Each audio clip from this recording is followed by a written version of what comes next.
पुराने समय की बात है। गांव में धनीराम नाम का एक किसान रहता था। उसके पास 4 लड़के थे। धनीराम अपना घर चलाने के लिए अपने खेत में कृषि कार्य करता था। लेकिन धनीराम के चारों लड़के बहुत ज़्यादा आलसी थे। वह कभी भी खेतों में काम करने के लिए नहीं गए थे। वह सारा दिन अपना समय गांव में इधर उधर बैठकर बिताया करते थे। एक दिन धनीराम अपनी पत्नी से बोला कि आज तो मैं ज़िंदा हूँ तो सब कुछ सही चल रहा है। मेरे बाद कौन खेती करेगा? हमारे बच्चों ने तो आज तक खेतों में कदम तक नहीं रखा है।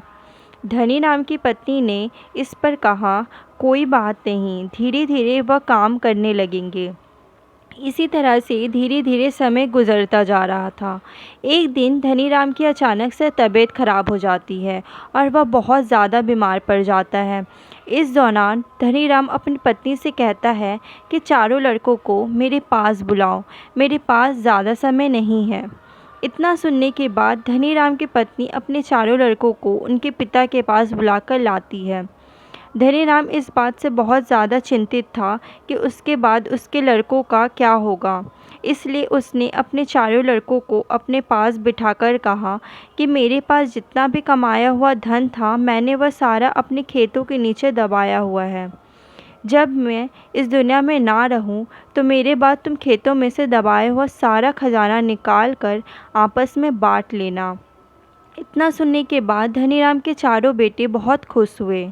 इसके कुछ समय बाद धनीराम के बहुत ज़्यादा बीमार होने की वजह से मृत्यु हो गई। धनीराम की मृत्यु के कुछ दिन बाद उसके चारों बेटे खेत में दबे हुए खजाने को खोदने के लिए निकल गए।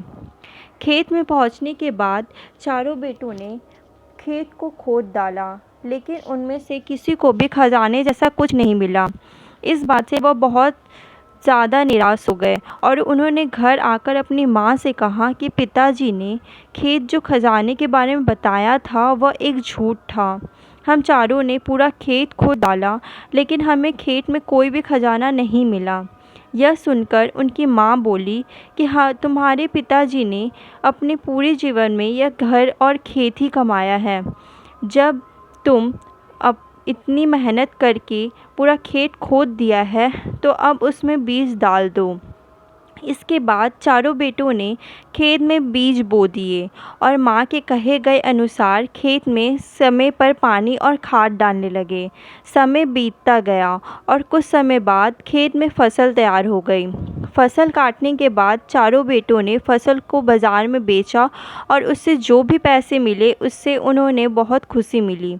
इसके बाद जब चारों बेटे घर आए तो माँ ने कहा कि बेटा, तुम्हारे पिताजी तुम्हें यही समझाना चाहते थे कि जो हम मेहनत करते हैं इसके बदले में ही हमें खजाना मिलता है।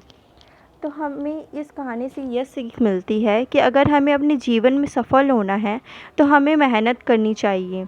अगर कोई भी व्यक्ति ज़्यादा आलस करता है और तो वह अपने जीवन का कीमती समय बर्बाद कर रहा होता है।